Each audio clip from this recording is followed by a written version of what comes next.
आज पहला चैप्टर का शुरुआत करने वाले हैं और हमारा चैप्टर है वास्तविक संख्याएं, यानी कक्षा 10वीं का चैप्टर नंबर 1 है वास्तविक संख्या, जिसे कहते हैं रियल नंबर। रियल नंबर्स, ठीक है। तो ये समझना है कि रियल नंबर होता क्या है।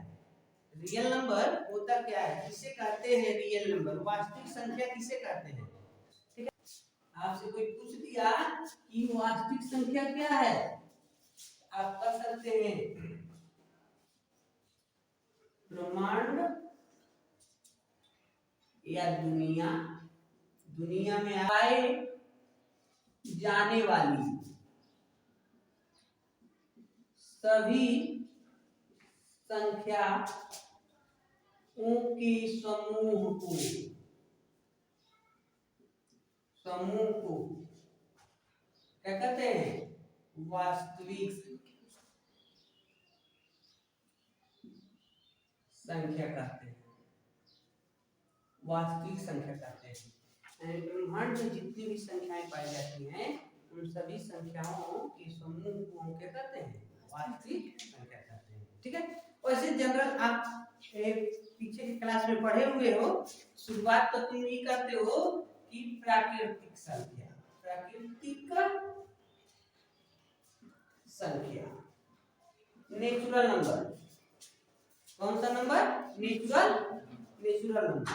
अब ये क्या है, प्राकृतिक संख्या क्या है, तो आपको पता होना चाहिए कि जिन संख्याओं का प्रयोग हम गिनती के लिए करते हैं, गिनने के लिए, गिनती का मतलब ही नहीं कि केवल 1 2 3 4 5 पढ़ते हैं या हिंदी पढ़ते 1 इकाई 2 इकाई 3 इकाई 4 इकाई, ऐसा नहीं। मतलब गिनने के लिए अगर कोई कहता है कि 5 कलम खरीद कर लाओ, तो उसने आपको एक नंबर दिया, एक मान बताया है कि कितने कलम का खरीदारी करनी है, तो 5 कलमों की खरीदारी करनी है। ठीक है, या कहता है 10 गायों ने हमारे खेतों को नुकसान पहुंचाया, तो कितने गायों ने, 10। लेकिन उसने ये नहीं कहा कि -10 गायों ने, -5 कलम, माइनस में नहीं बोला। ठीक है, तो उस संख्या को क्या कहते हैं, प्राकृतिक संख्या कहते हैं, नेचुरल नंबर कहते हैं। ठीक है, यानी आप कह सकते हैं गिनने के लिए प्रयोग में लाए जाने वाले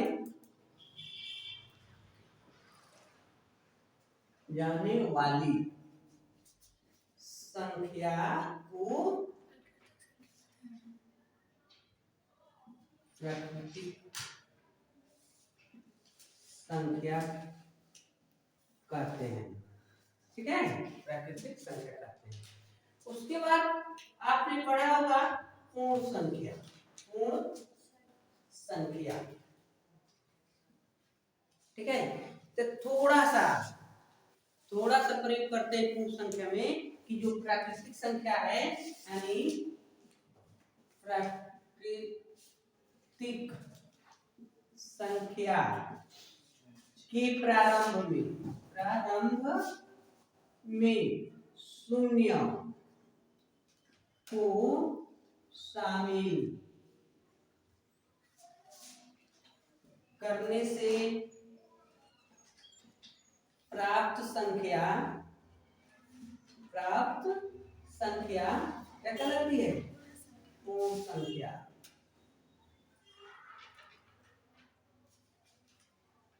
कहलाती है, यानी होल नंबर कहते हैं। वैसे यहाँ पर हमने दिया नहीं, जैसे में यहाँ लिख सकते हैं 1 2 3 4 5 6 डॉट डॉट, ऐसे प्रयोग कर सकते हैं। ठीक है, और जब ये बात किया जाए कि यहाँ पर पूर्ण संख्या की बात हो रही है ना, पूर्ण संख्या, तो पूर्ण संख्या ये है कि जब प्राकृतिक संख्या के प्रारंभ में जब हम 0 को शामिल कर लेते हैं, 0 को, तो उनसे क्या को प्राप्त होता है, पूर्ण संख्या प्राप्त होता है। तो हमारी प्राकृतिक संख्या है 1 2 3 4 5 6 डॉट डॉट, मान लो ऐसे। इसमें शामिल करना है 0, यानी जीरो से प्रारंभ होने वाली जो संख्या हमको प्राप्त हो रही है वो क्या कहला रही है, वो संख्या कहला रही है। ठीक है, तो इस प्रकार जैसे कि अब मान लो अगर और भी मान लो पूर्णांक, पूर्णांक के बारे में पढ़े, पूर्णांक संख्या के बारे में पढ़े। ठीक है, तो पूर्णांक संख्या जो होता है, अब ये पूर्ण संख्या है, मान लो 0 1 2 3 4 ऐसे डॉट, ठीक है, लेकिन इसी में जब हम नेगेटिव नंबर को, प्राकृतिक संख्या के माइनस वाले नंबर को इसमें जब हम शामिल कर लेते हैं, जैसे -1 -2 -3 -4, ठीक है, ये क्या बन जाता है, पूर्णांक बन जाता है, पूर्णांक संख्या कहलाती है।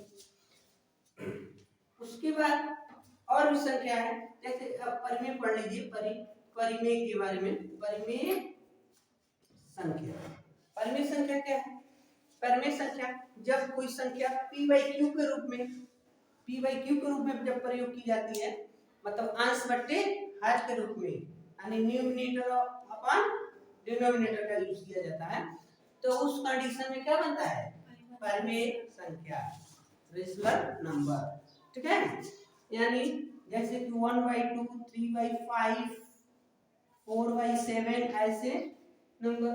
लेकिन एक कंडीशन ऐसा होता है, मान लो जैसे p/q की बात हो रही है, तो इसमें क्या करता है, बार बार आप पढ़े होंगे पीछे क्लास में कि जो नीचे रहता है कहता है नॉट इक्वल टू 0। ठीक है, तो नॉट इक्वल टू 0 मतलब नीचे का जो नंबर होता है 0 के इक्वल नहीं होना चाहिए। ठीक है,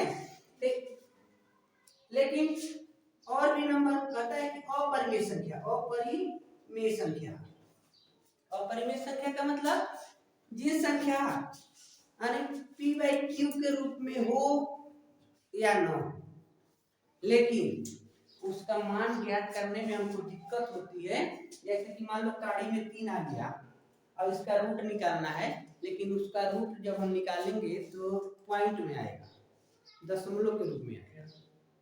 अगर इसको p/q के रूप में भी हम इसको चेंज नहीं कर सकते हैं। ठीक है, तो इस कंडीशन में अगर संख्या मतलब जिसका हम वर्गमूल नहीं निकाल पाते, घनमूल नहीं निकाल पाते, कोई भी मूल निकालने को कहे, अगर उसको हम न निकाल पाए तो वो सभी संख्याएं अपरिमेय कहलाती हैं। ठीक है, तो ये तो थोड़ी सी जानकारी थी, लेकिन इसका यूज हमको बार बार नहीं करना है। इस वाले चैप्टर में आपको जो एग्जाम के तहत बात करेगा वो एल्गोरिथम के बारे में पूछेगा, यानी यूक्लिड विभाजन प्रमेयिका के बारे में सवाल करेगा, प्रश्न देगा, यूक्लिड विभाजन प्रमेयिका क्या है। ठीक है, उसको हम लोग जानेंगे। तो यूक्लिड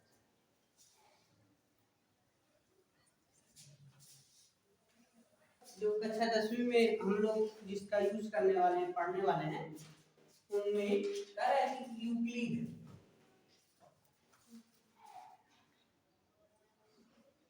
विभाजन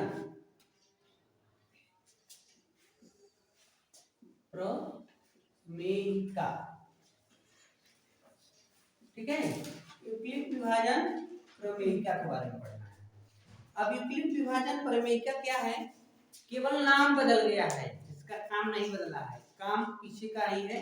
जैसे कि पीछे आप लोग पढ़े होंगे, एक मतलब भाग देते हैं, भाग देते समय आपको पढ़ाया गया होगा, भाज इक्वल टू भाजक गुणे भागफल प्लस शेषफल। ठीक है, यह पढ़े हो।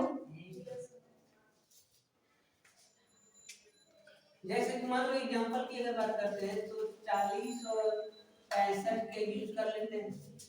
मान लो 40 और 65 का यूज करते हैं और इनमें हमको भाग देना है, तो ऐसे ही सवाल दे देगा आपको, तो कहेगा छोटी संख्या में से बड़ी संख्या में क्या करिए, भाग करिए, डिवाइड करिए। ठीक है, तो डिवाइड करेंगे तो मान लो छोटा या बड़ा है, तो जैसे ही हम लोग ऐसे किए 65 अंदर रख दिए और 40 बाहर कर दिए, तो कितने बार भर जाएगा, एक बार।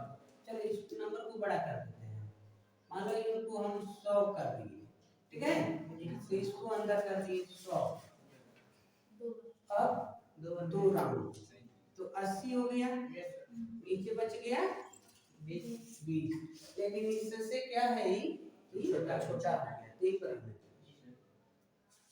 अब उत्तर की जांच करिए, तो उत्तर की जांच यहाँ से करेंगे, यानी हम प्रश्न को सॉल्व सही किए हैं कि गलत किए हैं। तो देखो, तो यहाँ पर ये जो भाज्य है इसमें हम भाग देने जा रहे थे, यहाँ कर दिए, और भाजक कौन भाग देने के लिए तैयार है, 40। कितनी बार भाग गया है, और कितना शेष पर बच गया, इसको जब हम सॉल्व करेंगे तो इतना के बराबर होना चाहिए। अगर यह इसके बराबर हो गया तो आपका सॉल्यूशन ठीक है, नहीं तो गलत है। तो करते हैं, तो 40 तो वहीं है सी और प्लस 100 हो गया, दोनों पक्ष बराबर हो गए, ठीक है। तो इसी को क्या हुआ है इस चैप्टर में, इस फॉर्म यानी इसका नाम दे दिया, यानी यूक्लिड जो नामक वैज्ञानिक हैं उनके द्वारा यह प्रतिपादित किया गया, तो इसलिए उनके नामों पर इसको सेट कर दिया जा रहा है। तो आपके बुक में बार बार इसका यूज ऐसे किया हुआ है, चलो इसको हटाते हैं, इनको एक से डिनोट कर रहा है, इनको बी से, और इनको क्यू से, इनको आर से। क्या हो, तो यहाँ देखो, यहाँ इक्वल है ना, इक्वल लगा दो, और यहाँ गुणा का चिन्ह है तो गुणा लगा दो, और यहाँ पे प्लस है तो प्लस लगा दो। ये तुम्हारा फार्मूला बन गया, सूत्र बन गया। सूत्र क्या हो गया ना बाबू, ए बराबर बी क्यू प्लस आर, ए बराबर बी क्यू प्लस आर। अब देखो, जब भी बात करेगा कि यूक्लिड विभाजन प्रमेय की सहायता से सॉल्व करिए, तो आप इनका यूज करेंगे, लेकिन क्या सॉल्व करेंगे, मतलब क्या ज्ञात करने को कहेगा, तो मौसम कहेगा, क्या कहेगा, मौसम। अगर पहले ही हम नोट कर दिए होते कि 40 और 100 का मौसम बताओ, 40 और 100 का मौसम, तो मौसम जब हम निकालते हैं तो यहाँ पर रुकना नहीं चाहिए, भाग विधि से जब मौसम निकाला जाता है तो देखो बड़े नंबर में हम छोटे नंबर से भाग करेंगे, ठीक है। तो देखिए कि हमारा जो रिमाइंडर आ गया जिससे हम भाग कर रहे थे उस नंबर से क्या है, छोटा है ना, तो आप तुरंत यहाँ घेरा बनाओ और इनको इसके पास रखिए, ठीक है। अब भाग दो, कितने राउंड, दो राउंड, ये कट गया, किससे कटा है भाई, किससे ये जीरो हुए हैं, किसके कारण, 20 से भाग दिए तब जीरो हुए, 20 से भाग देने पर जीरो हुआ है, तो आप कहेंगे 40 और 100 का मौसम क्या हो गया, 20 हो गया, ठीक है। चलो थोड़ा सा अलग अलग फैक्टर करके निकाला जाए, फैक्टर के माध्यम से देखा जाए, 20 आता है, तो 40 को हम फैक्टर करेंगे ऐसे,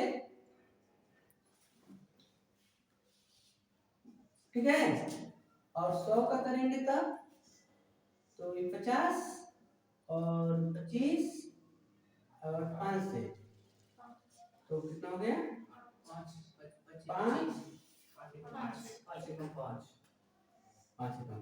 ठीक है।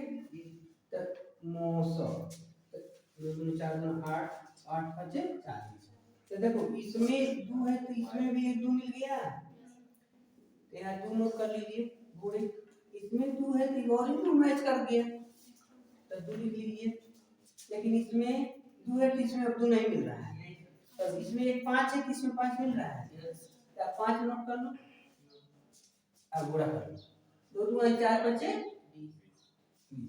अगर ऐसे हमने सॉल्व किया तब भी वही हमको सॉल्यूशन प्राप्त हुआ, और ऐसे ऐसे हम लोग लगाए तब भी वही नंबर हमको प्राप्त हुए। इसका ये मतलब है कि आप दोनों फॉर्म में सॉल्व कर सकते हैं, ठीक है। बट आप से जब सवाल सॉल्व करने को कहेगा, इस प्रश्नावली में जितना भी सवाल दिए जाएंगे, तो इस विधि से लगाना है। विधि मतलब इनका यूज करना है, और जैसे इनका यूज करेंगे ऐसे सवाल को सॉल्व किया जाएगा। लेकिन बार बार ऐसे लगाएंगे नहीं, ऐसे नहीं सॉल्व करेंगे, आप इनका यूज करेंगे। तो आप यह सीखे हैं या समझते हैं तो इनको सॉल्व कर सकते हैं। अगर इसको आप नहीं जान पाते तो ऐसे तरीका से आप सॉल्यूशन नहीं निकाल पाएंगे। तो देखिए कैसे, सबसे पहले हम क्या करेंगे, चलो इसको हम नहीं हटाते, केवल थोड़ा सा इसको हटाते हैं। चलो इसमें क्या करना है तुमको, इसी को हम यहाँ पर हल करते हैं। तो इस प्रकार जब सॉल्व किया जाएगा, जब प्रश्न दे देगा तो तुमको क्या करना होगा, इसमें जो दोनों में से जो सबसे बढ़ाना है उसको ए लिखना है, ठीक है, और जो छोटा है उनको बी लिखना है, ठीक है। अब सूत्र लिख लो, सूत्र है a equal to B Q plus A की वैल्यू के स्थान पर ए की वैल्यू रख लो, चलो 100 बराबर 40। अब रुक जा, दुइयों को नंबर में तुम्हारे पास थोड़ा सा, तो 40 का कितना बार तुम भाग ले गए थे, तो इस पर क्या बचा, तो जितने बार भाग जा रहा है वही ना क्यू है, तो 2 बार गुणे 2 हो गया, मतलब इनके जैसा हो गया। तो पी दुआई सॉरी 40 दुआई 80 हो गया। ये बताओ इसमें कितना जोड़ दे कि 100 हो जाए, 20 ना, इसका मतलब हमारा शेषफल क्या हो गया, अगर यहाँ भी तो दिख रहा था शेषफल हमारा 20 है, ठीक। लेकिन आप कब तक की प्रक्रिया करेंगे, जब तक कि r के जगह पर 0 न आ जाए। हमारा उद्देश्य ये है कि r बराबर 0 मिल जाए। देखो यहाँ पर 0 मिला है तभी ना हम कहेंगे कि मौसम है। अगर 0 नहीं आया होता, 5 आ गया होता, 2 आ गया होता, तो पुनः हम घेरा करते, आई को उठाकर यहाँ पर रख देते, ठीक है। जब तक 0 नहीं आएगा तब तक आपको ये प्रक्रिया फॉलो करनी है। तो देखो जब यहाँ पर 20 आया था तो हम इसको अंदर रखे हैं ना, और इस वाले नंबर को हमने a मान लिया, तभी ना a माने तभी ना अंदर गया है, और जो शेषफल था उसको b मान लिया। तो वही प्रक्रिया यहाँ करूं, जब 0 नहीं हुआ तो लिखेंगे पुनः, अब इसके पास आ जाओ, तो इसमें जो b है उसको a मान लेना है, और a का मान 40। देखो इनको उठा के हम यहाँ रखे थे ना, a मान थे, लेकिन यहाँ जो रिमाइंडर था हमारा शेषफल था उसको हम b मान लिए, b का मतलब भाग देने वाला, जो भाग देगा वो b हो जाएंगे। तो b का मान हो गई ने 20, यहाँ पर देखो है ना। तो सूत्र का यूज करें, a equal to B Q plus R से, a की जगह पर बराबर b की जगह पर 20 का कवर पढ़ोगे तो इतना आ जाएगा 2 बार, शेषफल 0, 20 दूनी 40, 40 हो गई नहीं, तो कुछ बच में नहीं कर रहा है तो 0 हो गया। तो जैसे 0 हो गया तो अब तुम कहोगे अतः मौसम को मिल गया भाई। तो इसमें ढूंढो b का मान क्या है, b का मान क्या था, इसमें b का मान ही देखो यहाँ पर, यहाँ जब हम 0 आ गए तो हम b के स्थान पर जो था उसी को मौसम माने हैं, मतलब जिससे भाग दिया गया। तो इसमें भी तुम यही काम करोगे, जब ये 0 आ जाएगा तब आप ढूंढेंगे कि 20 के स्थान पर b के स्थान पर क्या है, तो 20 है, इसका मतलब 20 मौसम है, ठीक है, HCF मिल गया, ठीक है। तो इस प्रकार मतलब जितने भी सवाल आपको दिए जाएंगे, अगर कहता है कि एल्गोरिथ्म की सहायता से या यूक्लिड विभाजन प्रमेयिका की सहायता से आप मौसम निकालिए, तो आपको ये काम करना होगा, ठीक है। जैसे और एग्जांपल हम देखते हैं, चलो एक एग्जांपल और दिखाते हैं। जैसे बुक का एग्जांपल क्या है, दिखाओ बुक का एग्जांपल बताइए।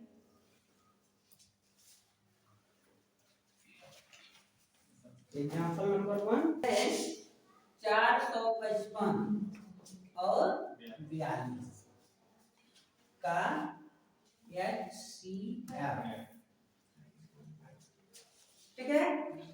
चलो तो हम निकालेंगे, इसको हल करेंगे तो लिखेंगे ए का मान और बी का मान।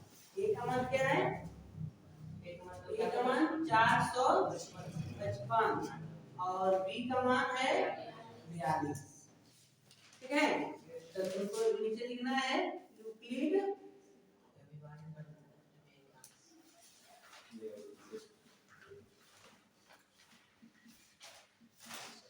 प्रमेय का सूत्र।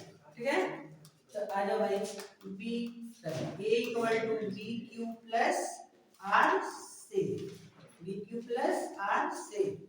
तो ए का वैल्यू क्या है 455, बी की वैल्यू है 42 गुणे। अब तुम सोचो कि 40 टू 42 के पहाड़ा कवर पढ़ ले कि 455 आ जाए ना तो उससे कम आए, तो 455 तो आएगा नहीं। क्यों नहीं आएगा, क्योंकि जैसे भैया देने वाले हैं, पढ़ने वाले हैं सम संख्या आए विषम संख्या। ठीक है, लेकिन वैसे खाली 4 के पहाड़ा पढ़ो। देखो यहाँ पर 2 नंबर देखो तो 45 है ना, तो 4 के पहाड़ा पढ़ो कि देखो 45 से कम आए, तो 4 दनी में 40 हो जा रहा है, तो आप पहुंचवे नहीं। तो दनी 11 में पढ़ लो तो 4 के पहाड़ा 11 चौके 44। ठीक है, अब बोला था 11 गुणे 4 की तो 44 हो रहा है ना, 440, लेकिन 42 गुना करना था, तो 42 11 गुनी 22, 11 चौके 44 अधु 46। देखो बेसी हो जा रहा है, बेसी हो जा रहा है। तो एक काम करो 10 बार भाग ले जाएंगे, और 10 बार ले जाओगे ना तो 420 ही है। 10 बार में कितना मिल रहा है 420। चलो यहाँ लिख दिए 10, तो 420 इसमें माइनस कर दो, कितना बचेगा 455 में से 420 माइनस करोगे तो कितना बचेगा 35 बच गया। ठीक है, तो अभी तो जीरो नहीं हुए, और जब जीरो होगा तब हमको रुकना है, तो आप लिखेंगे ए का मान बी का मान। ए का मान क्या ले लेंगे 42 और बी का मान 35। तो आप यहाँ लिखेंगे पुनः क्या यूक्लिड विभाजन प्रमेयिका से, यूक्लिड विभाजन प्रमेयिका से।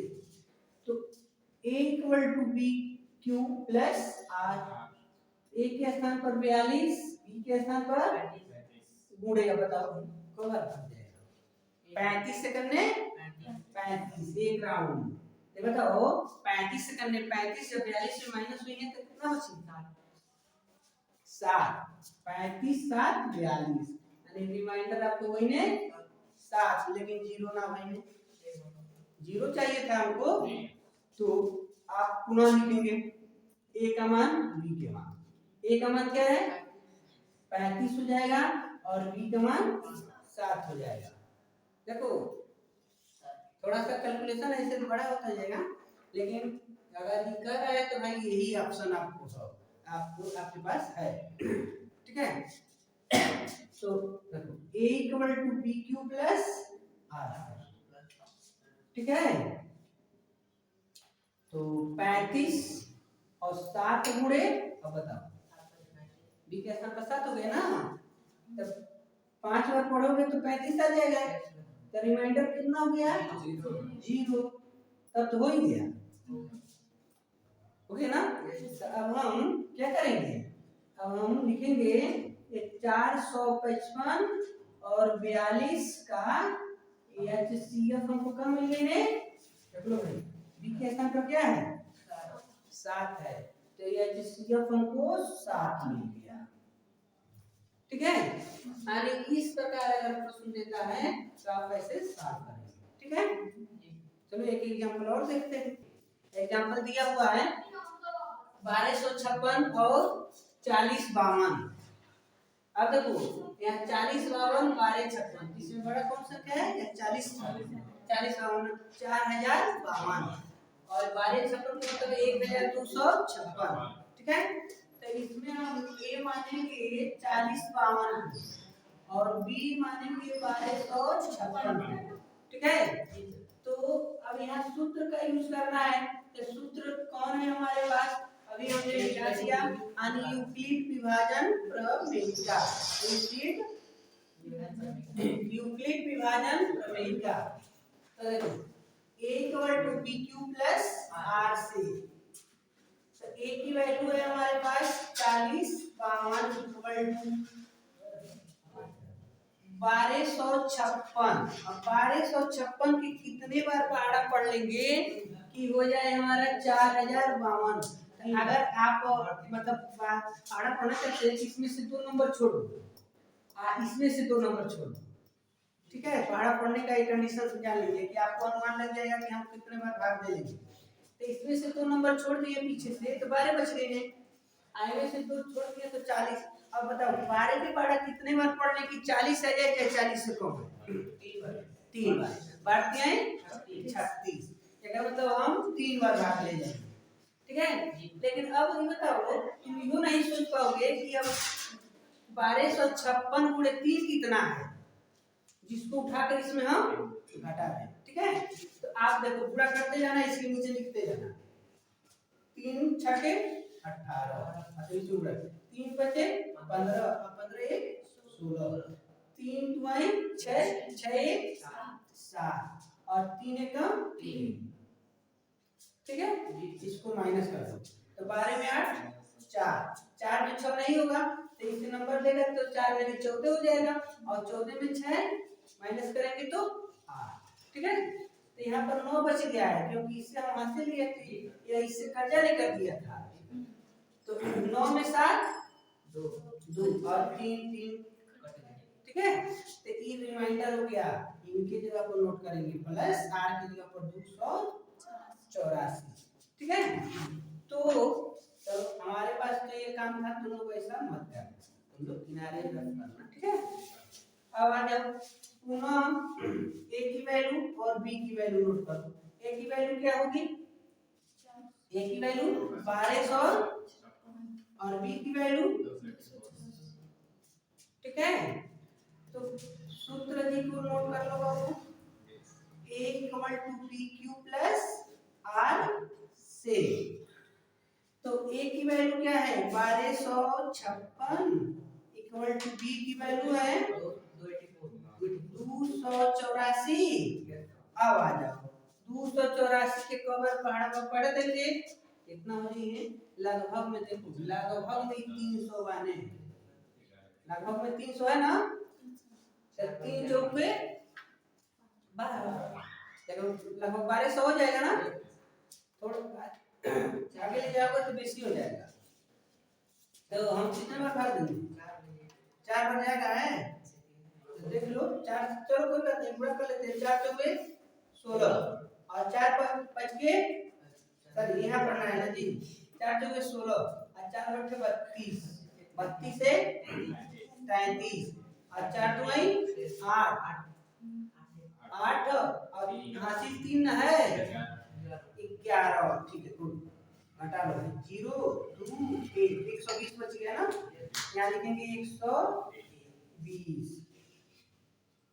ठीक है बहुत बढ़िया, लेकिन 0 नहीं हुआ, एक बार और चलो पुनः देते हैं, यहाँ पुनः a का मान b का मान, a का मान 284 और b का मान 120, आ जाइए सूत्र जी के, a equal to b Q plus r, तो 284 बराबर 120 गुणे, अब बताओ कवर कर ले 5 दूनी 24, 240 हो जाएगा 2 बराबर, चलो 240 इसमें घटा दो कितना बचेगा 44, लेकिन 0 नहीं हुआ, भाग हम तब तक देंगे जब तक कि 0 न आ जाए, 0 ही सबसे बड़ा हीरो होता है, 0 से हीरो बनते हैं, ठीक है। चलिए कौन है,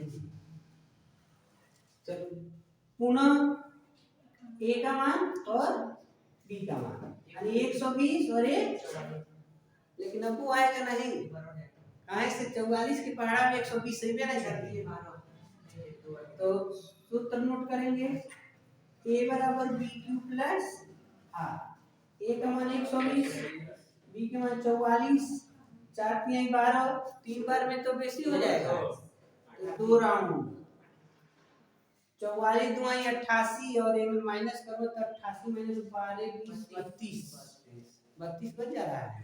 88 से माइनस करोगे तो कितना बच गया? 32। 32 के पहाड़ा पढ़ोगे तो 44 नहीं है। हाँ चलो भाई पुनः ए और बी के मान नोट करो।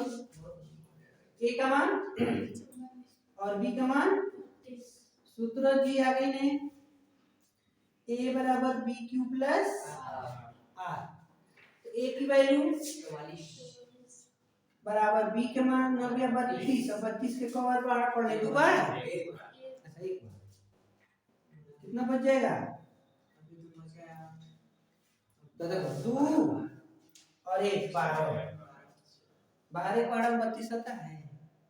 अबे ये बनाओगे ना 32 को अभी को 12 तो ये का पहाड़ा में 32 नहीं है तो मतलब ऐसा और नाम जाना है। पुनः a बराबर 32 b बराबर 12 तो सूत्र लिखो a बराबर b क्यू प्लस a की जगह पर 32 b के 12 गुणे 2 12 तिहाई 32 इसका मतलब 2 राउंड जाएगा तो इसी हो जा रहा है 3 बार में तो 24 माइनस करो इसमें 8 बच जाएगा। अरे यार 8 के पहाड़ा में तो फिर 32 से 12 नहीं आएगा और a बराबर क्या बन गया 12 और b के मान 8 के पहाड़ा में 12 नहीं।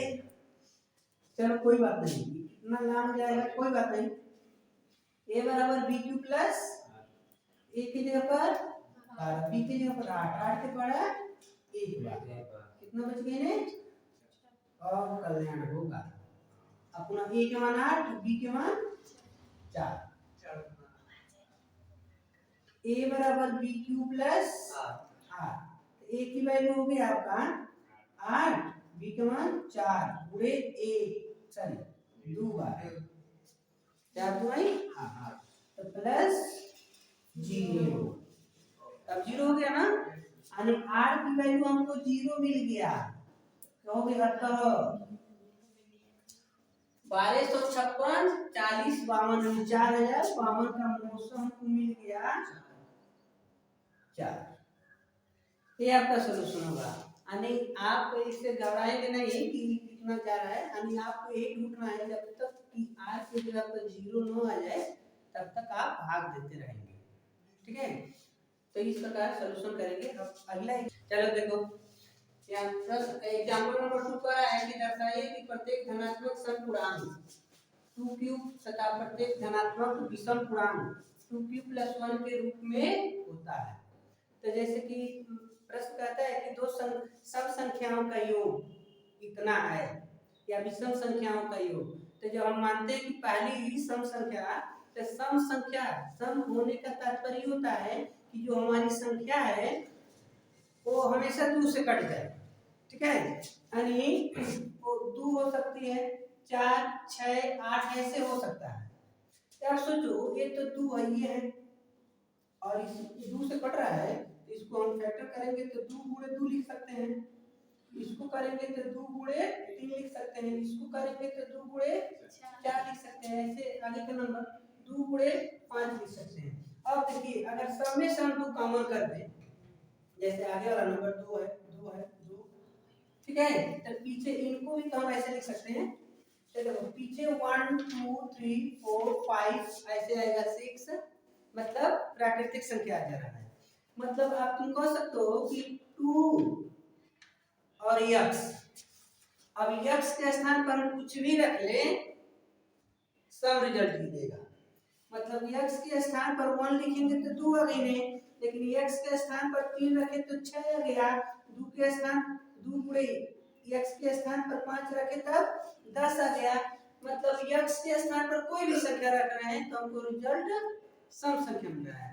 तो यहाँ भी कहा है कि सम जो पूर्णांक होता है 2q के रूप में। अगर आप इस प्रश्न को सॉल्व करते हो तो उस कंडीशन में अगर सम संख्या लिखना है, पहली सम संख्या मानते हो तो क्या मानोगे? 2q मानोगे। तो q के स्थान पर x मान सकते हो, y मान सकते हो, ठीक है। लेकिन विषम की बात होती है तो विषम संख्या हमेशा देखो, विषम संख्या अगर रखते हो तो 1 3 5 और 7 9 11 ऐसे बढ़ता चला है, ठीक है। तो बताओ कि अगर इसमें हम एक जोड़ते जाएं, मतलब जो भी नंबर हमको मिल रहा है एक जोड़ते जाएं इन सब में, तो देखो एक जोड़ते जा रहे हैं तो सम होता जा रहा है ना। तो उसी प्रकार यानी 2q अगर सम है, सम में एक जोड़ेंगे तो विषम होगा, या विषम में एक जोड़ेंगे तो सम हो रहा है, ठीक है।